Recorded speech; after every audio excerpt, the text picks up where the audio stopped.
Ladies and gentlemen, hello, good evening, welcome to the European Series to number 1. We are in France, a very wet France, full wets required at the moment for quali. I'm afraid we can only bring you 10 drivers this evening.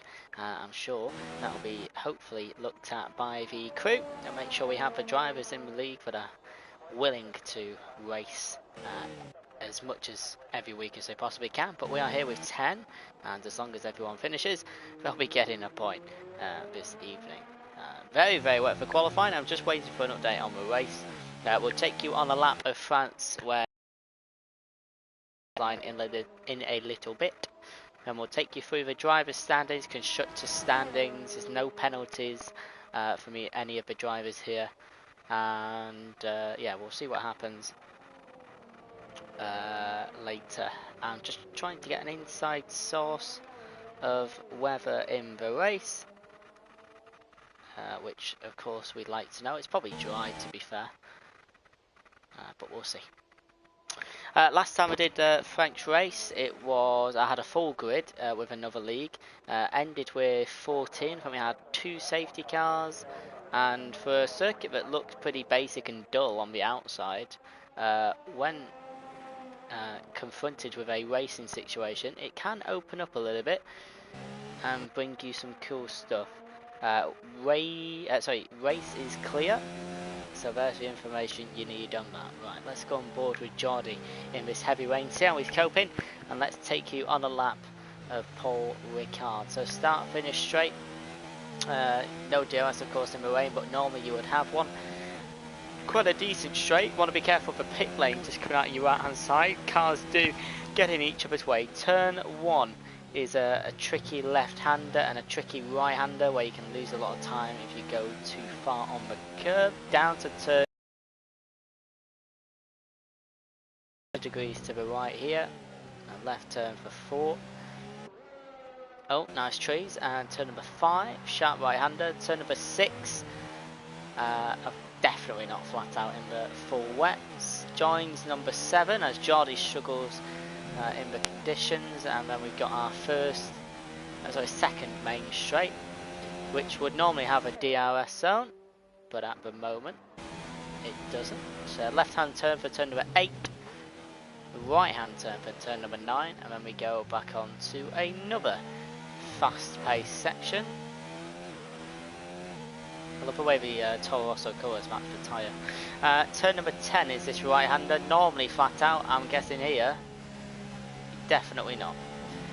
Down to turn 11, the elongated hairpin.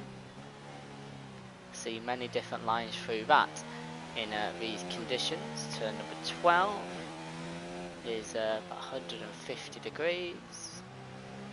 As you can see, the markers on the left of the track, love that. Turn 13, this little right hander here. Turn 14, the longer left turn than you actually think it is. And then the final turn, turn number 15, nice and tight onto the start finish line. That is a lap of Paul Ricard, and Jordi sets the first benchmark of a 46.7. Whether that's any good or not, I have no idea. Chapelele has invalidated, I think, so he will be going again. There's a Williams on a lap, who is, that's Mr. Midnight. He's still going at the moment, so we can remain on board with him, see what time he puts in. Let's have a quick look at the standings then. So Midnight's here, he's on 121. Plus and Balls here, he's on 92. Good guys here. 86, Jordi 67, Luke 60, Armchair Bike's not here, Valentino 40, Warhounder 34, Chapelele's here, he's on 20. Constructors, Racing Point 146, Williams 134, Alpha 132. So the top 3 separated by 14 points, and then it drops to 74 with Toro Rosso. Midnight crosses the line, 46.3, goes 4 steps quicker than Jordi at the moment. I'm not sure if this rain improves, by the way, ladies and gentlemen. I have no idea. Warhounder puts his and goes 47.7, a second slower than Jordi at the moment. Slash is to put his lap time in, and that is a 47 dead, and he goes third fastest for the moment. Plusenball is to put his time through. 46.1 goes provisional pole at the moment. Is that driving skill, or is the track getting quicker? We'll find out a little bit later. Luke is struggling on the line, doesn't know what he's doing, and somehow doesn't retire from the session by doing that. Lucky man is Mr. Luke, as he tries to spin his racing point around. That might actually look quite cool as another car crosses the line, which was it was Geordie again. Nope, I don't know. We'll see. Let me open the chat, see if any early comments have come through. Sorry if I can't keep up, I'm having to use some other stuffs as well. Overcast with dry conditions is the race.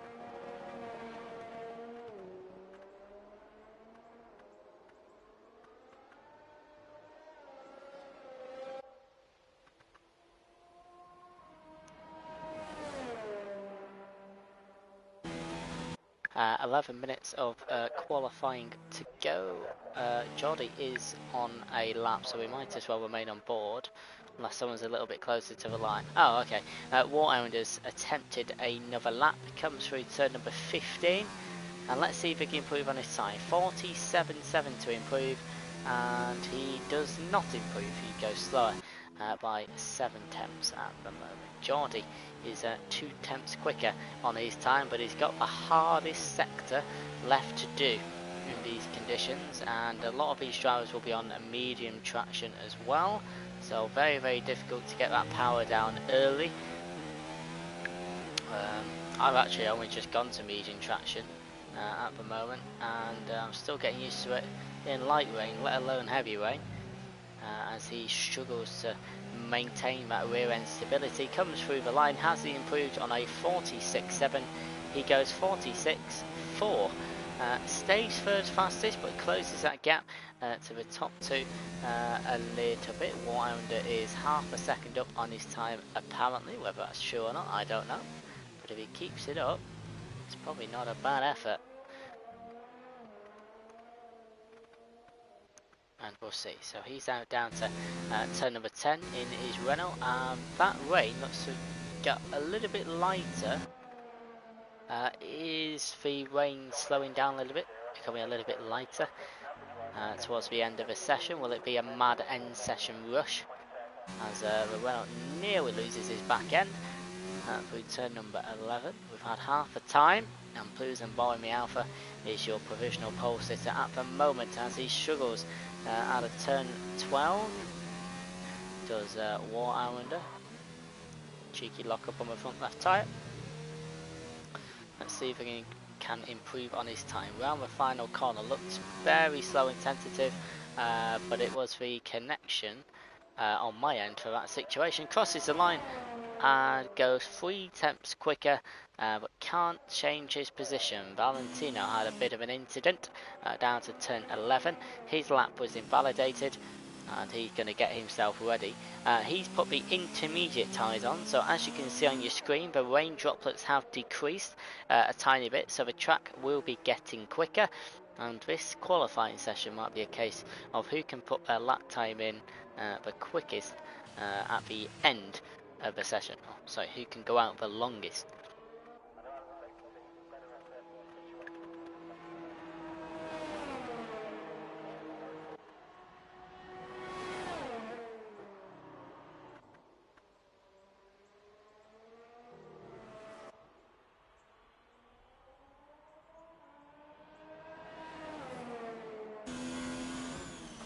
I wonder if it'll be a no race, and that'll be interesting to see how dry the circuit can get and how quickly. Williams has had a cheeky incident, and that was midnight, I think. Oh, I've got a glitch, it won't let me go. And we have a rev glitch with the Williams, we love to see it.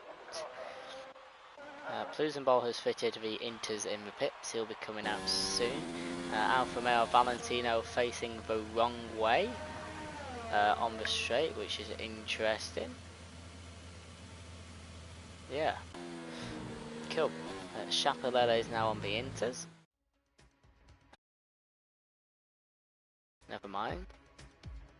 We seem to have a connection issue,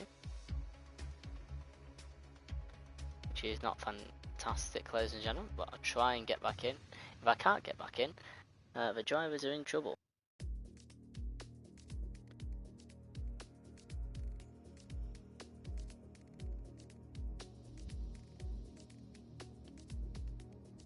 See if I can get back in.